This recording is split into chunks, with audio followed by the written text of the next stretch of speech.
नमस्कार, दोपहर समाचार में आपका स्वागत है।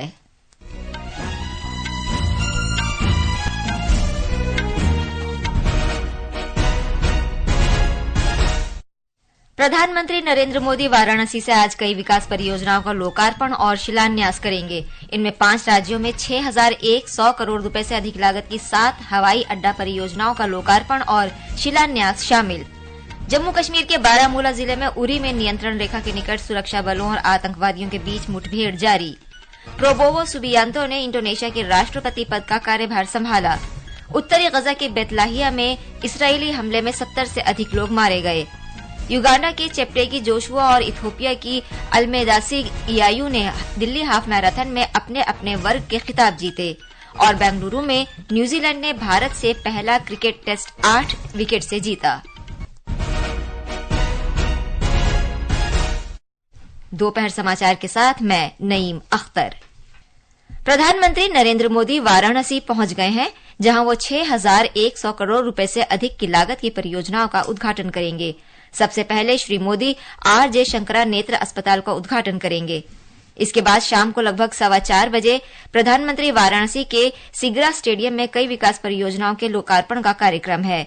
हमारे संवाददाता ने बताया है कि आर.जे. शंकरा नेत्र अस्पताल में आंखों के विभिन्न रोगों के लिए व्यापक परामर्श और उपचार की व्यवस्था की गई है।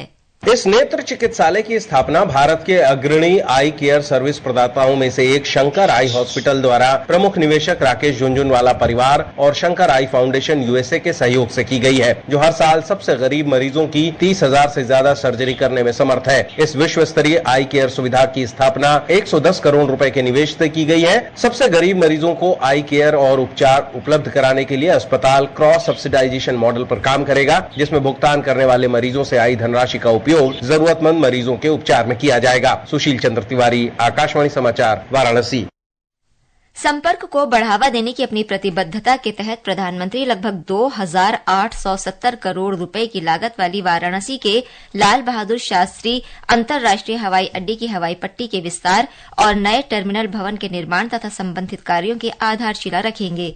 वो आगरा, दरभंगा और बागडोगरा हवाई अड्डे के नए सिविल एन्क्लेव और रीवा हवाई अड्डे, मां महामाया हवाई अड्डे, अंबिकापुर और सरसावा हवाई अड्डे के नए टर्मिनल भवनों की वर्चुअल रूप से आधारशिला रखेंगे।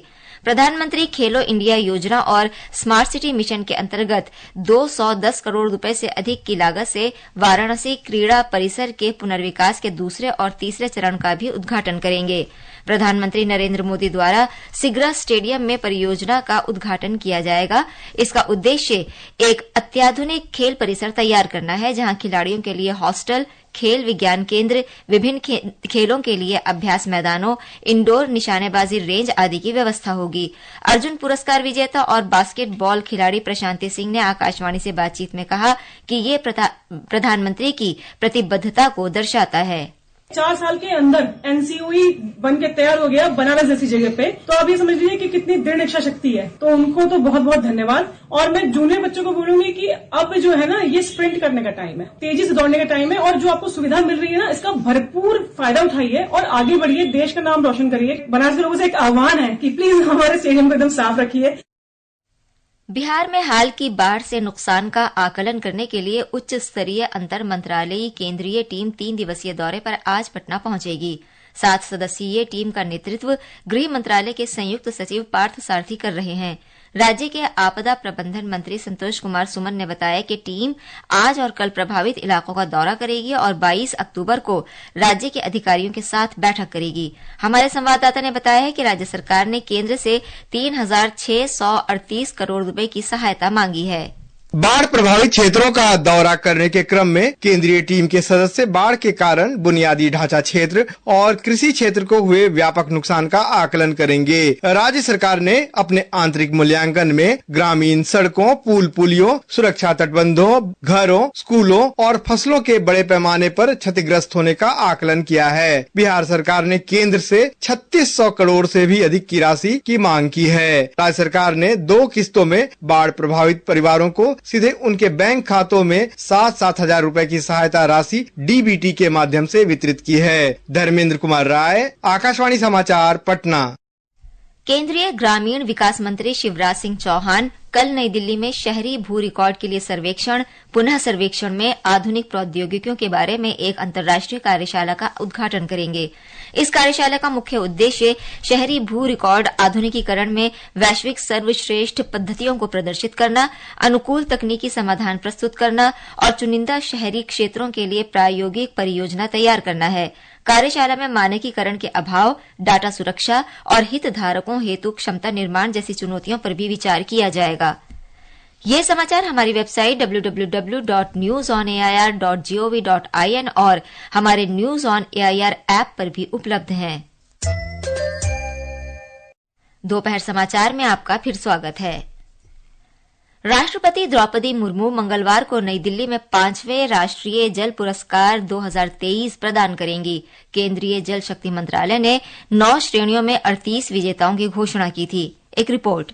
इन पुरस्कारों में सर्वश्रेष्ठ राज्य, सर्वश्रेष्ठ जिला, सर्वश्रेष्ठ ग्राम पंचायत, सर्वश्रेष्ठ शहरी स्थानीय निकाय, सर्वश्रेष्ठ जल प्रयोक्ता संघ, सर्वश्रेष्ठ सिविल सोसाइटी की श्रेणियां शामिल हैं। सर्वश्रेष्ठ राज्य की श्रेणी में ओडिशा ने प्रथम स्थान हासिल किया है, उत्तर प्रदेश दूसरे और गुजरात तथा पुदुचेरी संयुक्त रूप से तीसरे स्थान पर हैं। प्रत्येक पुरस्कार विजेता को एक प्रशस्ति पत्र और ट्रॉफी के साथ साथ नकद पुरस्कार प्रदान किए जाएंगे। सरकार जल प्रबंधन और जल संरक्षण के बारे में जागरूकता लाने के लिए राष्ट्रीय स्तर पर एक व्यापक अभियान चला रही है। राष्ट्रीय जल पुरस्कारों के लिए देश भर से ऐसे व्यक्तियों और संगठनों को चुना जाता है जो सरकार के जल समृद्ध भारत के लक्ष्य को प्राप्त करने की दिशा में कार्य और प्रयास कर रहे हैं। समाचार कक्ष से मुकेश कुमार। कश्मीर घाटी में सुरक्षा बलों और आतंकवादियों के बीच मुठभेड़ जारी है। बारामूला जिले के उरी क्षेत्र में नियंत्रण रेखा के निकट संदिग्ध गतिविधि के बाद ये मुठभेड़ शुरू हुई। श्रीनगर स्थित चिनार कोर की सोशल मीडिया पोस्ट के अनुसार भारतीय सेना और जम्मू कश्मीर पुलिस ने क्षेत्र में घुसपैठ रोधी संयुक्त अभियान शुरू किया था। सुरक्षा बलों की चेतावनी के बाद आतंकवादियों ने अंधाधुंध गोलीबारी शुरू कर दी। इसके जवाब में सुरक्षा बलों ने भी गोलीबारी की। अंतिम समाचार मिलने तक मुठभेड़ जारी थी और ब्यौरे की प्रतीक्षा है। राजस्थान के धौलपुर में कल रात सड़क दुर्घटना में 12 लोगों की मौत हो गई। ये दुर्घटना स्लीपर बस और ऑटो रिक्शा में टक्कर के कारण हुई। मृतकों में अधिकतर बच्चे और महिलाएं थीं। घायलों को जिला अस्पताल में भर्ती कराया गया है। बस चालक और कंडक्टर की हालत गंभीर है। प्रधानमंत्री ने सड़क हादसे पर दुख व्यक्त किया है। सोशल मीडिया पर पोस्ट में श्री मोदी ने कहा कि राज्य सरकार की निगरानी में स्थानीय प्रशासन पीड़ितों की हर संभव सहायता कर रहा है। उन्होंने सभी घायलों के शीघ्र स्वस्थ होने की कामना की। श्री मोदी ने प्रधानमंत्री राष्ट्रीय राहत कोष से प्रत्येक मृतक के परिजनों को 2-2 लाख रुपए और घायलों को 50-50 हजार रुपए की अनुग्रह राशि देने की घोषणा की है। केंद्रीय खेल मंत्री मनसुख मांडविया ने कहा है कि खेल के क्षेत्र में केंद्र सरकार ने भारत को दुनिया के शीर्ष 10 देशों में शामिल करने का लक्ष्य रखा है। डॉ मांडविया तिरुवनंतपुरम के कौडियार में उन्नत भारतीय खेल प्राधिकरण गोल्फ कोर्स के उद्घाटन समारोह को संबोधित कर रहे थे। स्पोर्ट्स सेक्टर में देश को 1 से 5 क्रम में ले आएंगे और उसके लिए ग्रास रूट टैलेंट को आइडेंटिफाई करना, उसको नर्चर करना। हर देश के हर डिस्ट्रिक्ट में एक खेलो इंडिया सेंटर चलाया जा रहा है और नेशनल लेवल पर स्पोर्ट्स अथॉरिटी के द्वारा कई टाइप के स्कीम चलाई जा रही है। डॉक्टर मांडविया ने कहा कि भारत में गोल्फ की अपार संभावनाएं हैं। उन्होंने इस बात पर बल दिया कि 2047 तक भारत को एक विकसित राष्ट्र बनाने के लिए इस देश में प्रत्येक नागरिक का अच्छा स्वास्थ्य होना चाहिए। डॉक्टर मांडविया ने कहा कि इस लक्ष्य को प्राप्त करने के लिए हमारे समाज का शारीरिक, मानसिक और सांस्कृतिक स्वास्थ्य बहुत जरूरी है। ये समाचार आकाशवाणी से प्रसारित किए जा रहे हैं। ताजा समाचार जानने के लिए आप हमारे social media handle X @AIR News Hindi को फॉलो कर सकते हैं। ये आकाशवाणी है। प्रोबोवो सुबियांतो ने आज इंडोनेशिया के राष्ट्रपति का पदभार संभाल लिया है। 73 वर्षीय श्री प्रोबोवो विश्व की सबसे अधिक मुस्लिम आबादी वाले देश के औपचारिक रूप से 8वें राष्ट्रपति बने हैं। 14 फरवरी को हुए चुनाव में विशेष बलों के पूर्व कमांडर प्राबोवो सुबियांतो ने लगभग 60% वोट प्राप्त किए थे। गजा के उत्तरी भाग बेतलाहिया में इसराइल के हमले में 70 से अधिक लोग मारे गए हैं। कई लोगों के मलबे में दबे होने की आशंका है। बचाव अभियान जारी है और मृतकों की संख्या बढ़ने की आशंका है। गजा के उत्तरी भाग में पिछले 16 दिन से इस्राएली सेना की घेराबंदी के कारण गंभीर मानवीय संकट उत्पन्न हो गया है। भोजन, पानी और दवाओं की आपूर्ति जैसी आवश्यक सेवाएं ठप हैं। इस बीच इस्राएली सेना ने हमास के 70 से अधिक लोगों के मारे जाने के दावे पर प्रश्न उठाते हुए कहा है कि इस संख्या को बढ़ा चढ़ाकर पेश किया गया है। दिल्ली हाफ मैराथन में युगांडा के ओलंपिक चैंपियन जोशुआ चेप्टेगी ने पुरुष वर्ग और इथियोपिया की एलएमडीस इयायू ने महिला वर्ग का खिताब जीत लिया है। नई दिल्ली के जवाहरलाल नेहरू स्टेडियम से शुरू हुई मैराथन दौड़ भीष्म पितामह मार्ग, लोधी रोड, मथुरा रोड, सी हेक्सोगन, कर्तव्य पथ, रफी मार्ग और संसद मार्ग से होते हुए स्टेडियम परिसर के बाहर समाप्त हुई। मीडिया से बात करते हुए भारतीय नौसेना प्रमुख एडमिरल दिनेश के त्रिपाठी ने कहा कि मैराथन का माहौल बहुत ऊर्जावान था और ये फिट इंडिया मूवमेंट का एक आदर्श उदाहरण है। यहाँ का जो माहौल था और बहुत सारे यंग पीपल यहाँ पे थे। मैंने से youngest one was 92 year old. So बहुत अच्छा इंस्पिरेशनल मॉर्निंग रहा और ये हमारी जो फिट इंडिया मूवमेंट है ये उसका ही एक उदाहरण है। बेंगलुरु में न्यूजीलैंड ने भारत से पहला क्रिकेट टेस्ट मैच 8 विकेट से जीत लिया है। मैच के 5वें दिन न्यूजीलैंड ने जीत का लक्ष्य 27 ओवर और 4 गेंद में केवल 2 विकेट खोकर हासिल कर लिया। इससे पहले मैच के चौथे दिन कल भारत की टीम दूसरी पारी में 462 रन बनाकर आउट हो गई। भारत ने पहली पारी में 46 और न्यूजीलैंड ने 402 रन बनाए। दुबई में महिला T20 क्रिकेट विश्व कप के फाइनल में आज न्यूजीलैंड का सामना दक्षिण अफ्रीका से होगा। सेमीफाइनल में दक्षिण अफ्रीका ने पिछली बार की चैंपियन ऑस्ट्रेलिया को हराकर लगातार दूसरी बार फाइनल में प्रवेश किया। 2016 के बाद पहली बार महिला T20 विश्व कप में कोई नया विजेता होगा। उधर न्यूजीलैंड ने वेस्टइंडीज को हराकर 14 साल बाद फाइनल में जगह बनाई है। थाईलैंड में 23 से 27 अक्टूबर तक होने वाले AFC अंडर 17 एशियाई कप क्वालिफायर के लिए 23 सदस्यीय भारतीय टीम की घोषणा कर दी गई है। फुटबॉल टीम के मुख्य कोच इशफाक अहमद ने टीम की घोषणा की। भारत को ग्रुप डी में रखा गया है। भारत का पहला मैच 23 अक्टूबर को ब्रुनई दारुसलाम से, 25 अक्टूबर को तुर्कमेनिस्तान से और 27 अक्टूबर को मेजबान थाईलैंड से होगा। ओडिशा में अगले वर्ष 8 से 10 जनवरी तक भुवनेश्वर में 18वें प्रवासी भारतीय दिवस का आयोजन किया जाएगा। ओडिशा के मुख्यमंत्री मोहन चरण मांझी ने इस संबंध में विदेश मंत्रालय के प्रस्ताव को मंजूरी दे दी है।